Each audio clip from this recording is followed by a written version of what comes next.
उनको आपने हमारा फेडरल मिनिस्टर बनाया है, उनको आप इंटरनेशनल ट्रिप्स पे लेके जाते हैं, मुल्क की बेइज्जती हो रही है ना। डेफिनेट।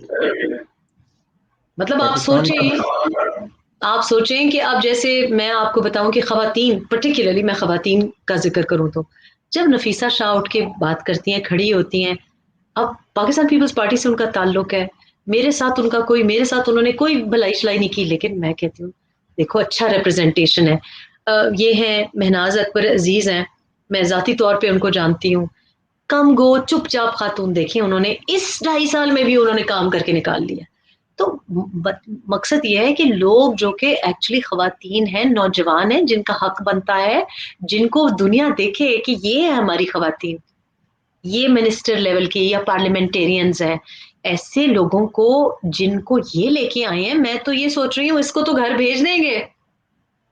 ये उनको तो आजकल बड़े लंदन का मौसम याद आ रहा है, कह रहे हैं कि लंदन का मौसम इस्लामाबाद की तरह है। ये बाकी जो 3-4 मजाहिया किरदार हैं, उन उन उनको हम कैसे, मैं तो ये सोच सोच के, यानी कि फेडरल मिनिस्टर बन गए हैं, कितनी अजीब बात है, इनको हम कैसे निकालेंगे। इनको फिर बस निकालने वाले निकालेंगे इनको।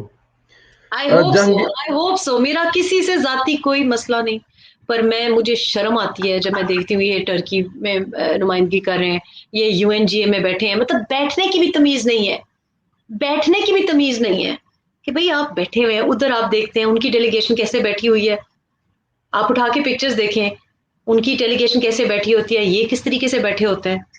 ये और फोटो देखे ना, वो एक चाइना के या पता नहीं किन के सफीर के साथ फोटो है ना, फवाद चौधरी साहब की, देखें वो बेचारा कैसे बैठा है और ये टांग पे टांग रख के बैठे हैं। नहीं, पर बाहर भी जब ये जाते हैं, इनके कुछ हैं, कुछ खवातीन भी हैं, जी जी टीवी जी। पे आके किस किस्म की बातें करती हैं।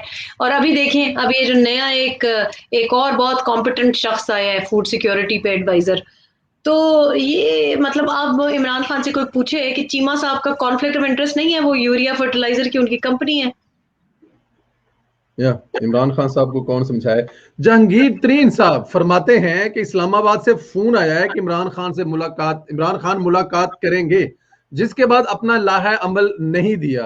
क्या जहांगीर तरीन का प्रेशर ग्रुप काम कर गया है, काम आ गया है, और अब जहांगीर तरीन को वो 3 लफ्ज मिल जाएंगे जो इमरान खान साहब किसी को नहीं देना चाहते।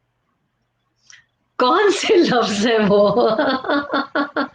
मेरा ख्याल अच्छा वो है नहीं नहीं नहीं नहीं नहीं नहीं, वो 3 लफ्ज एन एन आर ओ ढाई ढाई अक्षर प्रेम के, ढाई अक्षर प्रेम के। वो वो इमरान खान देते हैं, वो इमरान खान सबको देते हैं, लेकिन ये वाला जो एन आर हो जो कहता है किसी को दूंगा नहीं मैं। अच्छा अच्छा अच्छा, नहीं मेरा ख्याल है जहांगीर तरीन साहब, जो मेरी इत्तला है, वो अब रूठने मनाने की स्टेज से आगे चले गए हैं, ये मेरी इत्तला है। मुझे ये बताया गया है कि वो किसी मूड में नहीं है कि अब उनको राजी किया जाए। और देखिए, मैं बहुत पहले से, कोई 2-2.5 साल पहले से, ये मैं ऑन रिकॉर्ड बात कर रही हूँ कि लाडले बड़े आए गए, बड़े बड़े लाडले, इमरान से बहुत बड़े बड़े लाडले, कोई भी लाडला इतना लाडला नहीं होता कि जब आपको उसकी जरूरत ना पड़े तो आप उसको उठा के फेंक ना दें। और ये जो बड़े लाडले होते हैं ना, ये ज्यादा आसान होते हैं फेंकना, इनको इनको रद्दी की टोकरी में फेंकना आसान होता है। ये जो छोटे छोटे लाडले होते हैं ना, इनका लॉन्ग टर्म फ्यूचर होता है। ये जो जो भतीजे हैं, जी जी। इन इन इनको इन ये जरूरत है। ये आप मुशर्रफ के ज़माने में देखेंगे, ये शहबाज शरीफ के साथ भी चिपकेंगे, ये आपको बाद में भी नज़र आएँगे। तो मैं नहीं समझती कि जहांगीर तरीन ऐसी, अगर ऐसी बात होती तो जहांगीर तरीन जब डिस्क्वालीफाई हो गए तो कितने खंदा पेशानी से डिस्क्वालीफाई हो गए थे। फिर अपने बेटे को उन्होंने इलेक्शंस में, उस उनका एक वीडियो आया कि मैं अपनी तालीम पे फोकस कर रहा हूँ। अब कितना कितने साल पड़ेगा, जाहिर है उन्होंने इलेक्शन में हिस्सा भी नहीं लिया। मेरी ये भी इत्तला है, मैंने कुछ ऐसी ईमेल्स भी देखी कि जो रन अप टू इलेक्शंस था, उसमें जो